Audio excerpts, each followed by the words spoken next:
चलिए बच्चों, अब देखते हैं बेलन।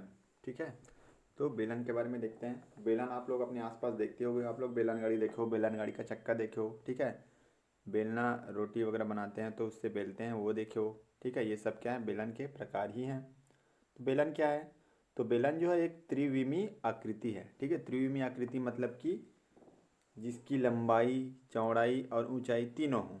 ठीक है, उसको क्या बोलते हैं, त्रिविमी। तीनों विमा में रहता है वो, ऊपर इधर भी रहेगा, इधर भी रहेगा, और इसके अलावा इधर बाहर भी निकला हुआ रहेगा आपकी ओर। ठीक है, तो हम लोग इसको इसमें इस तरह से दर्शाते हैं। तो ये क्या कहलाता है, त्रिविमी कहलाता है। ठीक है, तो बेलन क्या है, एक त्रिविमी आकृति है, और इसमें क्या होता है, दो सर्वांग सम जो वृत्त है। ठीक है, और एक समांतर क्या है, वृत्तीय पृष्ठ है। मतलब कि दो सर्वांग सम जो वृत्त हैं वो दोनों एक दूसरे समांतर होते हुए एक वक्र पृष्ठ के द्वारा जुड़े होते हैं। अब इसमें क्या क्या भाग, क्या क्या चीज़ हैं, नाम बताता हूँ, फिर आप लोग को समझ आएगा जिसका जो परिभाषा है। तो ये जो ऊपर में जो दिख रहा है वो क्या है, आधार बोलते हैं इसको। ये क्या है, वृत्तीय पृष्ठ है। दो जो वृत्तीय पृष्ठ हैं, ठीक है, वो एक दूसरे के समांतर होते हैं और एक वक्र पृष्ठ के द्वारा जुड़े होते हैं। तो जो बीच वाला जो मुड़ा हुआ भाग है वही क्या है, इसका वक्र पृष्ठ कहलाता है। वक्र मतलब मुड़ा हुआ, और पृष्ठ मतलब सतह, तो मुड़ा हुआ सतह है। ठीक है, तो ये मुड़ा हुआ सतह जो है वो दोनों वृत्तों को आपस में जोड़ती है। ये दोनों वृत्त कैसे रहते हैं, समांतर रहते हैं। तो ये तीनों मिलकर के क्या बनाते हैं, बेलन का निर्माण करते हैं। ठीक है, तो चलिए क्या क्या इसके पार्ट्स हैं उसको देखते हैं, फिर आगे बढ़ते हैं, फिर सीधा फार्मूला यूज़ करेंगे। तो इसके पार्ट्स क्या हैं,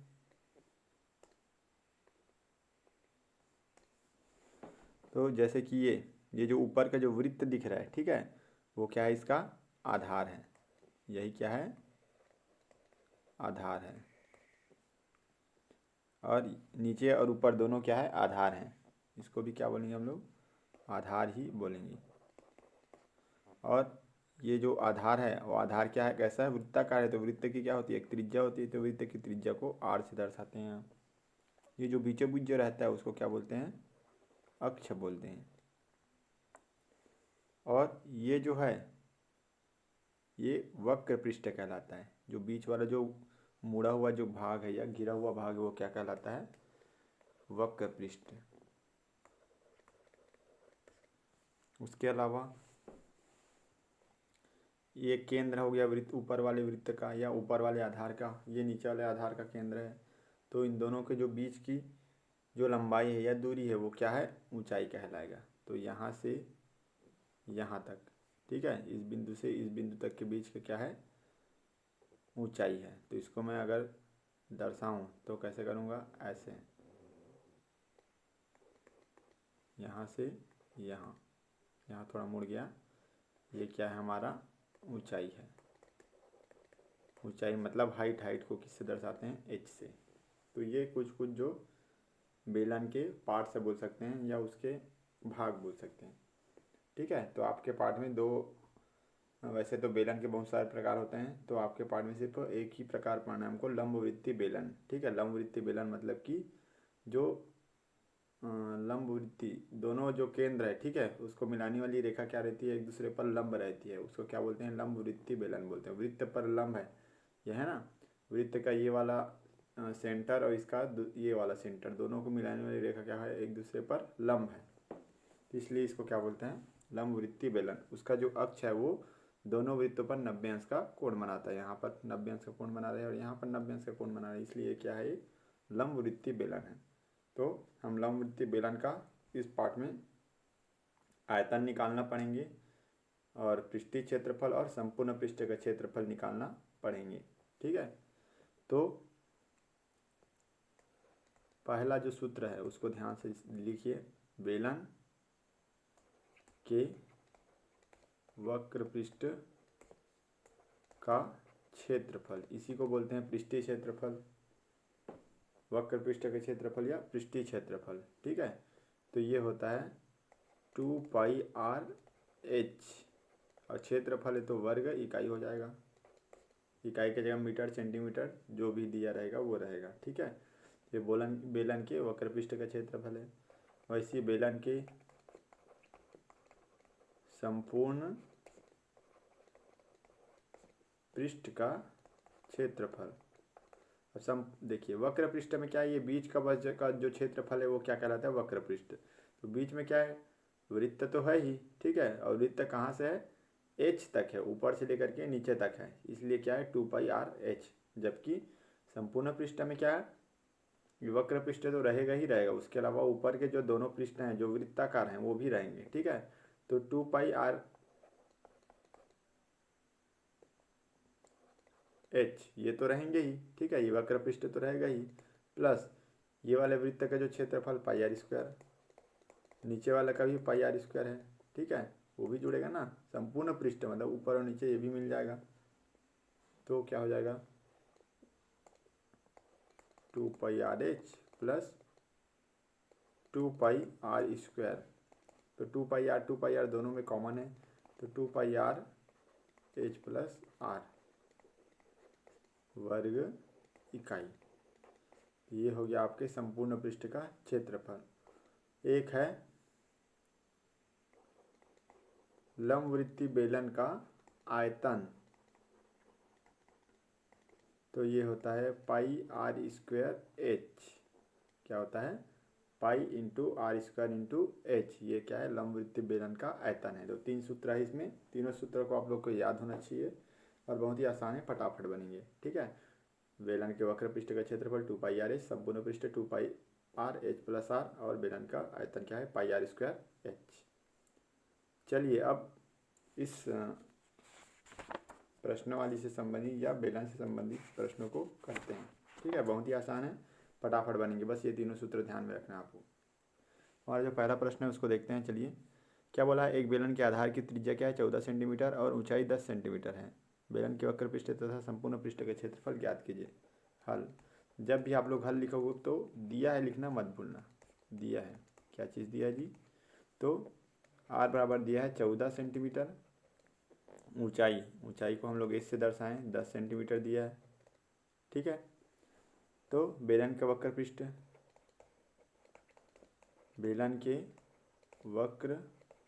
पृष्ठ का क्षेत्रफल क्या होता है, 2πrh होता है। 2π का मान 22/7 होता है, आप सभी जानते हैं, पेपर में दिया नहीं रहेगा ऐसा होता है करके सीधा लिखना है। ये 14 होता है r, और h क्या होता है 10, मतलब दिया है 7 एकम 7, 7 दूनी 14, कट गया। अब इन सभी को गुना कर दो, आ जाएगा आपका वक्र पृष्ठ 22 दूनी 44, 44 दूनी 88, 88 दाम 880 वर्ग सेंटीमीटर। ये हो गया आपका बेलन के वक्र पृष्ठ का क्षेत्रफल 880 वर्ग सेंटीमीटर, ठीक है। एक पूछा है बेलन के संपूर्ण पृष्ठ के क्षेत्रफल, तो बेलन के संपूर्ण पृष्ठ का क्षेत्रफल क्या होता है 2πrh प्लस r, यही होता है। तो यहाँ कर लेते हैं 2πrh प्लस r क्या होगा 2 इंटू 22/7 इंटू r कितना दिया है 14 दिया है क्या, r 14 दिया है, h 10 दिया है, तो यहाँ 14 और r प्लस h या h प्लस r दोनों एक ही है। 7 दूनी 14, 22 दूनी 44, 44 दूनी 88, 88 गुनी 14, 10 24, ये हो गया। जिसको अगर गुना करें तो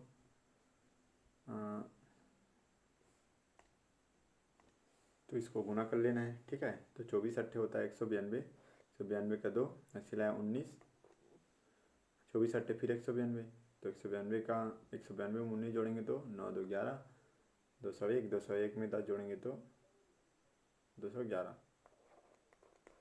ये आ गया, ये आ गया आपका वर्ग सेंटीमीटर, ठीक है। तो इस तरीके से ये प्रश्न को बनाना है, सिंपल है ना, फार्मूला में मान बस रखते जाना है, इसको नोट कर लीजिएगा। चलिए अगला प्रश्न देखते हैं। तो अगला प्रश्न है हमारा प्रश्न क्रमांक 4 है, ठीक है। तो चलिए उसको देखते हैं। क्या बोला है, एक बेलनाकार स्तंभ का जो व्यास है वो क्या है 50 सेंटीमीटर है। ठीक है, स्तंभ देखो, सबके घर स्तंभ रहता है गोल जैसा, ठीक है, कॉलम जिसको बोलते हैं।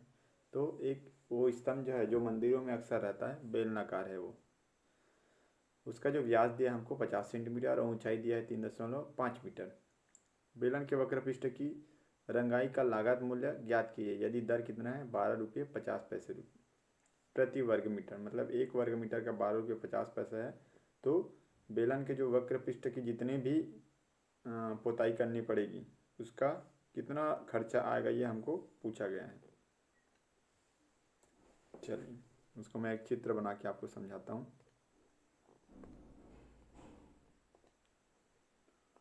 तो मान लो कि ये कॉलम है,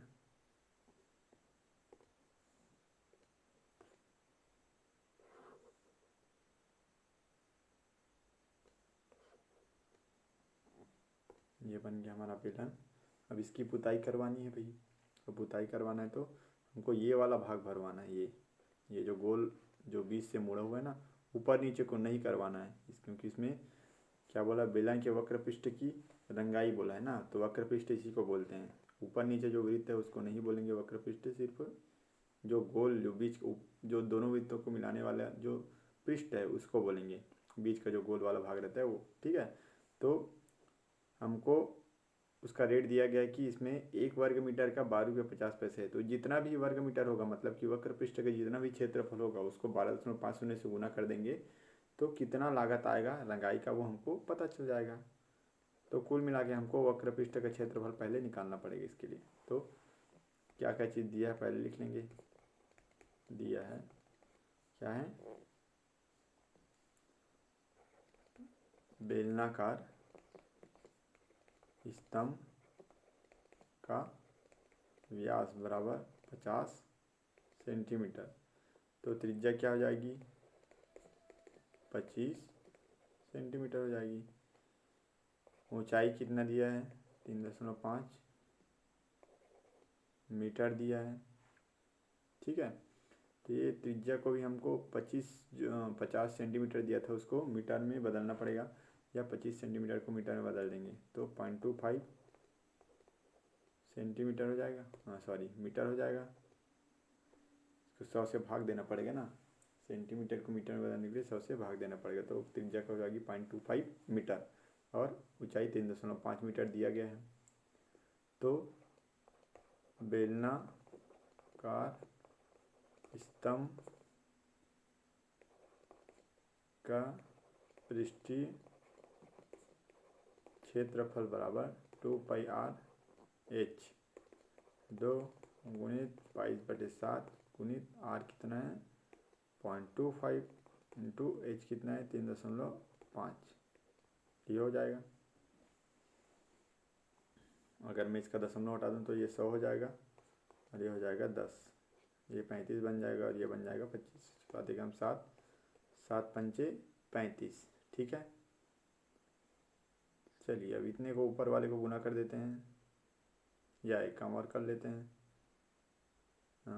5 एकम 5 और 5 दूनी 10 हो जाएगा। वैसे 25 एकम 25 और 25 चौं 100, तो 22 दूनी क्या हो जाएगा 44। ठीक है, और नीचे में 4 दूनी 8, तो 44/8 यही आ जाएगा। ये क्या हो जाएगा, इसको हटा भी सकते हैं हम लोग, लेकिन फिलहाल रहने देते हैं, कटाते नहीं हैं, ताकि हमको बाद में गुना भाग करने में आसानी हो। तो ये हो जाएगा हमारा वर्ग मीटर, ये होगा। तो बेलनाकार स्तंभ का जो पृष्ठीय क्षेत्रफल है, कुल पृष्ठ कितना है 44/8 वर्ग मीटर है। इतने वर्ग मीटर को पुताई करवाना है। तो हमको दिया है 1 वर्ग मीटर का कीमत, तो 1 वर्ग मीटर की पुताई की लागत 12 रुपये 50 पैसे, ये ना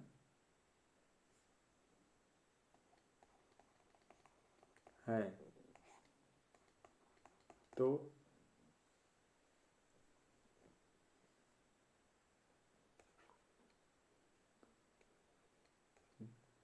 संपूर्ण लिख सकते हैं यहाँ पे।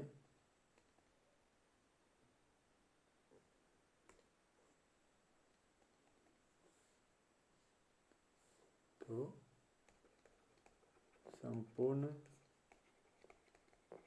पृष्ठ की पुताई या रंगाई जो भी दिया होगा, ठीक है, मैं रंगाई लिख दिया, पुताई लिख दिया, पुताई का लागत बराबर क्या हो जाएगा,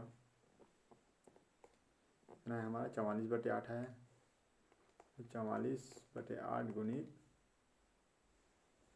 हमारा हो जाएगा 12.5।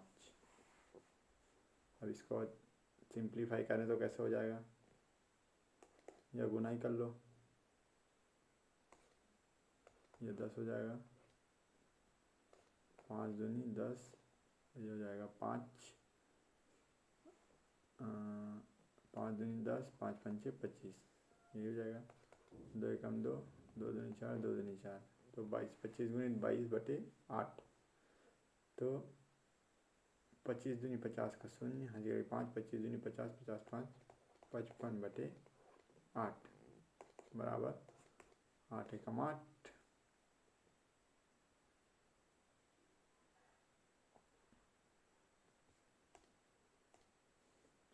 ये हो जाएगा 8 छक्के 48, 48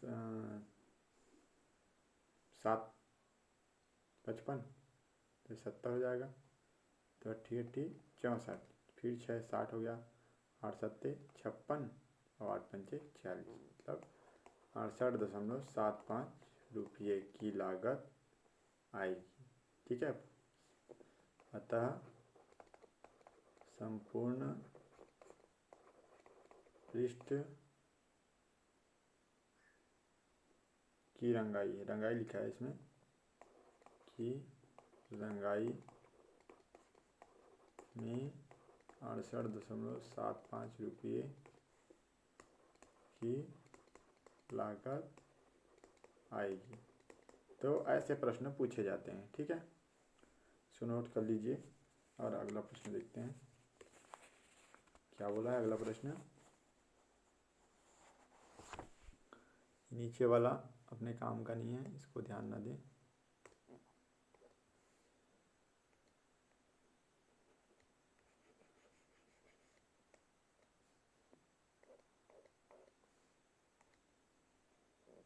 इसको हटा ही देता हूँ, आपका ध्यान इसी पे जाएगा। चलिए क्या बोला है अगला प्रश्न। एक बेलन के आधार का क्षेत्रफल 154 वर्ग सेंटीमीटर और ऊंचाई कितना है 10 सेंटीमीटर है, बेलन का आयतन ज्ञात कीजिए। ये भी बहुत ही इजी प्रश्न है। क्या दिया है,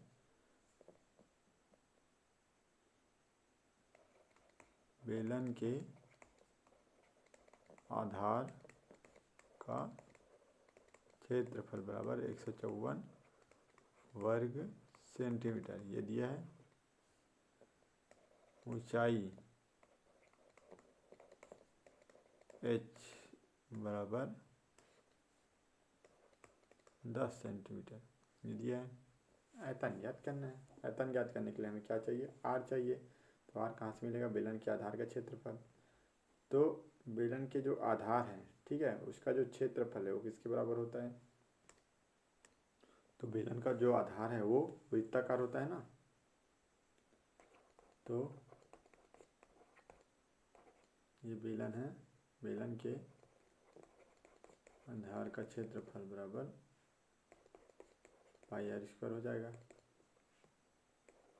22/7, आधार का क्षेत्रफल तो 154 दिया है, r² हो जाएगा। तो यहाँ से r निकल जाएगा, तो इसको अगर पक्षांतर करूँ तो कैसे लिख सकता हूँ, r² बराबर 154 गुणित 7/22 हो जाएगा, ठीक है। अब ये जाता है तो ले जाइए 22 का पारा, या 11 से कर लीजिए, 11 दूनी 22, 11 एकम 11 और 11 चौक 44, 2 एकम 2, 2 सत्ते 14, ठीक है। तो ये 7 गुनी 7 दिख रहा है हमको,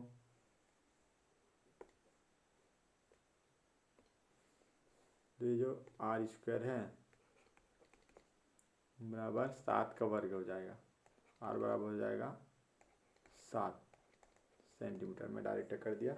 जब भी वर्ग रहता है तो वर्गमूल हट जाता है, दोनों पक्षों में वर्ग रहता है या दोनों पक्षों में घन रहेगा तो आर बराबर 7 सेंटीमीटर आ गया। अतः बेलन का आयतन बराबर क्या हो जाएगा 2πr/h। 2 इंटू 22/7 इंटू आर बराबर 7 आ गया। तो एच का मान दिया है क्या 10। ये कटा तो ये 22 दूनी 44, 44 दाम 440 घन सेंटीमीटर। ठीक है, तो अतः बेलन का जो आयतन है कितना हो जाएगा 440 घन सेंटीमीटर। तो इसको भी नोट कर लीजिए। चलिए अगला प्रश्न देखते हैं क्या बोला है। एक पतले बेलनाकार टीन में 1 लीटर पेंट आता है। यदि टीन का व्यास 14 सेंटीमीटर है, टीन की ऊंचाई क्या होगी, ये हमको पूछा है।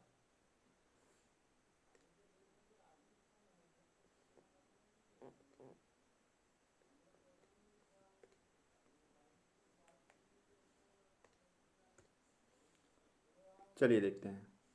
तो क्या है बोला है, एक पतला बेलनाकार टीन है। ठीक है, देखियो आप लोग के घर टीन जो है बेलनाकार जैसे दूध वगैरह रखते हैं वैसा है। ठीक है, उसमें 1 लीटर पेंट आता है बोला है, और 1 लीटर में यहाँ पर हमको संकेत भी दे दिया है।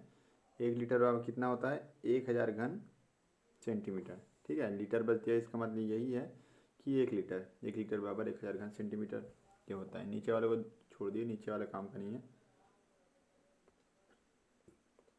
नीचे वाले को हटा देता हूँ मैं।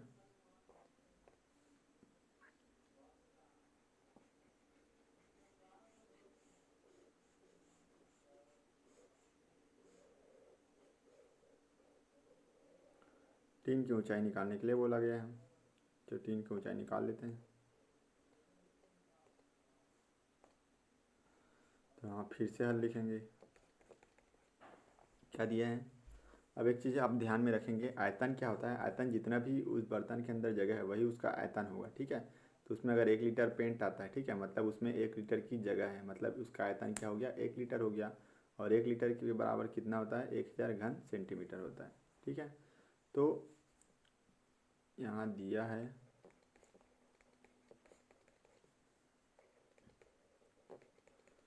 बेलनाकार टीन का व्यास कितना दिया है 14 सेंटीमीटर।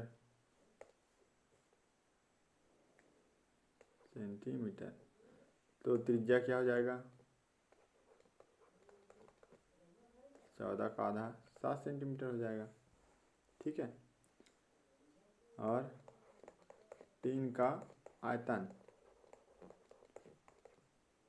क्या है 1 लीटर है, तो 1 लीटर में कितना घन सेंटीमीटर 1000 घन सेंटीमीटर। ठीक है, क्योंकि हमारा जो त्रिज्या है वो सेंटीमीटर में है, इसलिए इसको भी सेंटीमीटर में बदलना पड़ेगा, लीटर में तो होता नहीं है कुछ। ठीक है, तो अब यहाँ जो पूछा है उसको दो दिया है, क्या दिया है टीन का आयतन दिया है। तो टीन का आयतन बराबर क्या हो जाएगा, मतलब बेलन का आयतन, टीन का आयतन या बेलन का जो आयतन है वो क्या होता है πr² होता है।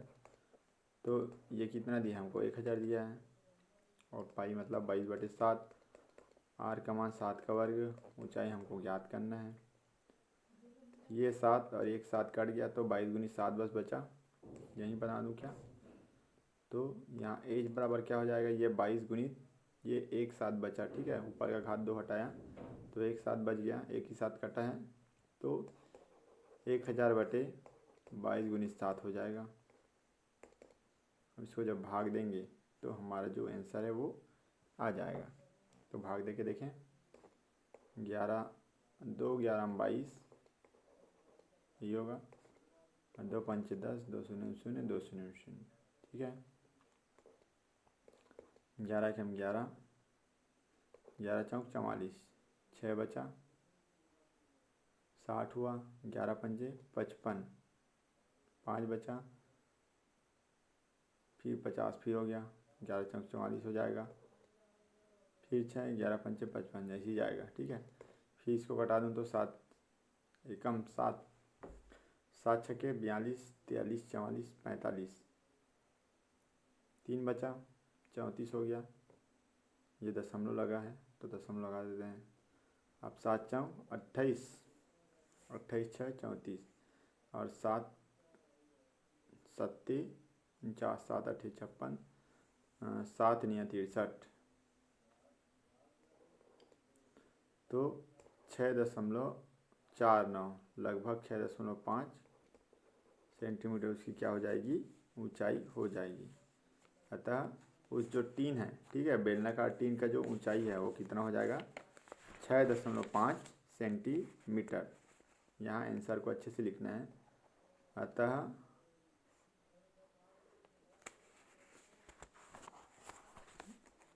टीन की ऊंचाई 6.5 सेंटीमीटर होगी। ठीक है, तो इसको भी नोट कर लीजिए। 6.49 दिया है, लगभग 6.5 लिखना है, तो 6.49 ही लिख लो, आंसर में बुक में वही दिया है। ठीक है,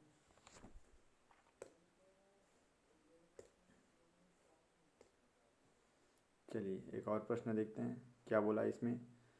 एक तांबे के छड़ का जो व्यास है वो 1 मीटर और लंबाई कितना है, 8 मीटर है। यही बोला, व्यास दिया है और लंबाई दिया है। उसको पिघला कर क्या बनाया जाता है, 18 मीटर पतला तार खींचा गया है। ठीक है, तार की मोटाई ज्ञात कीजिए।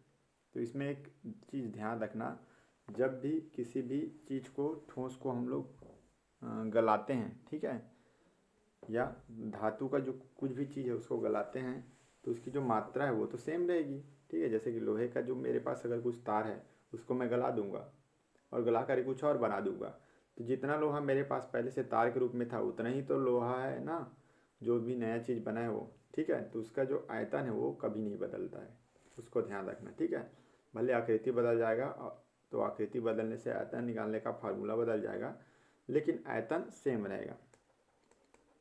ठीक है, तो इसी फार्मूले में इसमें चलेंगे हम लोग। तो एक तांबे के छड़ का जो व्यास है वो क्या है,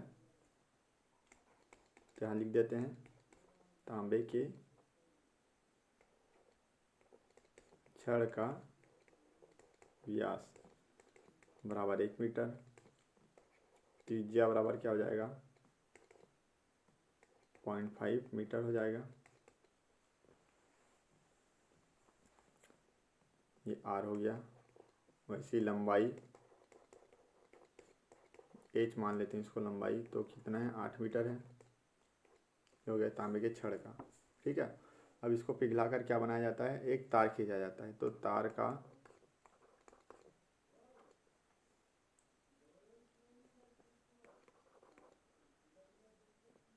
व्यास, जो व्यास है वही इसकी मोटाई है, या त्रिज्या बोल सकते हैं, जो भी आप लोग समझें। ठीक है, जैसे कोष्टक में नहीं रखना चाहिए। चलो, व्यास निकालना है। और क्या दिया है, इसी को क्या बोलेंगे, मोटाई। व्यास को क्या बोलते हैं, मोटाई। लंबाई कितना दिया है, 18 मीटर। अब आपको एक स्टेटमेंट यहाँ लिखना पड़ेगा। क्या स्टेटमेंट लिखना पड़ेगा कि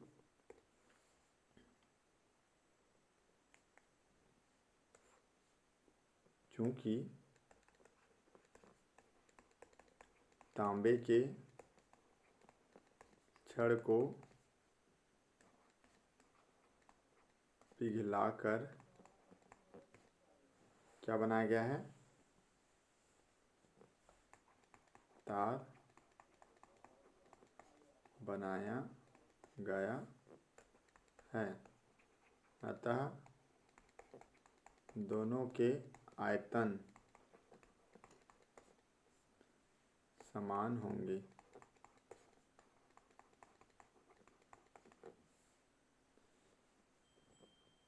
इसलिए क्या हो जाएगा, जो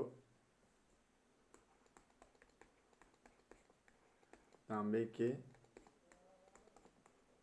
छड़ का आयतन बराबर तार का आयतन। तांबे की छड़ का आयतन क्या है? जो तांबे की छड़ का जो आयतन है पाई आर स्क्वायर एच, इसमें भी हो जाएगा, इसको 1 मान लेते हैं, इसको पाई R2 स्क्वायर H2 मान लेते हैं। तो इसकी जो मोटाई है उसको हमको ज्ञात करना है, मतलब ये R2 इनको ज्ञात करना है। इसको भी मैं 1 1 डाल देता हूँ, ये 1, ये भी 1, और ये यहाँ त्रिज्या लिखना था, व्यास हटा देते हैं, ये R2 और ये H2। तो यहीं से पाई और पाई तो ऐसे ही कट गया। अब बच गया हमारा R1 स्क्वायर H1 और R2 स्क्वायर H2। तो R1 क्या है हमारा 5.5 मीटर और H1 क्या है 8 मीटर। तो इसको पहले करते हैं 0.5 का वर्ग इंटू 8 बराबर, ये तो हमको पता नहीं है R2 का स्क्वायर, H2 पता है हमको कितना है 18 है, तो यहाँ कर दो 18। अब ये 18 इधर पक्षांतर हो जाएगा तो क्या हो जाएगा, ये R2 का स्क्वायर बराबर 0.5 का स्क्वायर इंटू 18 बटे इंटू 8 बटे 18, 2 नियम 18 और 2 चौं 8, ये सी हो जाएगा। नेक्स्ट पेज में फिर चलते हैं, तो क्या हो गया हमारा 0.5 का वर्ग, और मैं 4 को क्या लिख सकता हूँ 2 का वर्ग लिख सकता हूँ, और 9 को लिख सकता हूँ 3 का वर्ग बराबर, ये क्या है R2 का वर्ग है, या R2 को इधर ला लेते हैं, और ये क्या हो जाएगा, अगर वर्ग हटेगा तो ये वर्गमूल में हो जाएगा, 0.5 का वर्ग इंटू 2 का वर्ग बटे 3 का वर्ग। और एक चीज़ आपको पढ़ाया हुआ है या आप जानते होंगे कि किसी भी चीज़ का वर्ग रहेगा उसके ऊपर वर्गमूल रहता है, तो इसका जो वर्ग है वो हट जाता है। तो यहाँ क्या हो जाएगा 0.5 इंटू 2 अपान 3, सबका वर्ग हट जाएगा, गुना कर दो, 0.5 का गुना 2 से करेंगे तो क्या हो जाएगा 1 बटे 3। तो R2 बराबर क्या हो जाएगा 1 बटे 3। अब इसको यहीं खींच देता हूँ, ठीक है। तो R2 बराबर, अगर इसको भाग दूँ क्या हो जाएगा, 3 एकम 3, 3 शून्य शून्य, 3 3 3 3 3 3, ऐसे चलते जाएगा, ठीक है। तो R2 बराबर 0.33 क्या हो जाएगा, इसमें था सभी मान जो है वो मीटर में था क्या,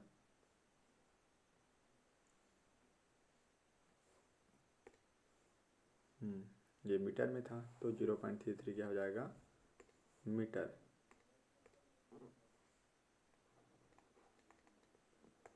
और अगर इसको 100 से गुना कर दें, ठीक है, तो क्या हो जाएगा 33 सेंटीमीटर।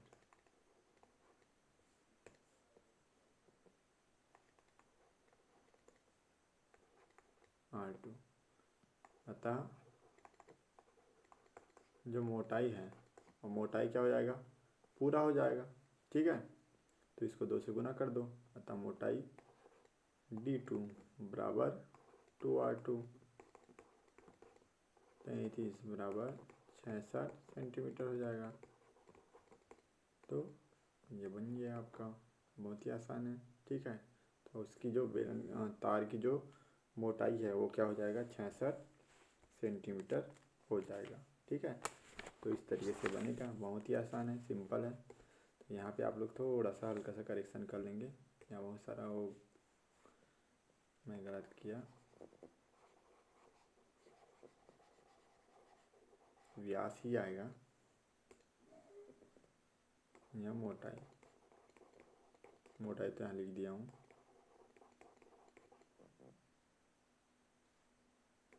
2R2 हो जाएगा, ठीक है। 2R2 ही निकालना था। तो इस तरीके से ये प्रश्न बनेगा, और इसी तरीके से बाकी प्रश्न भी बनेंगे। तो बाकी प्रश्नों को आप लोग अपने स्तर पर ट्राई कीजिएगा,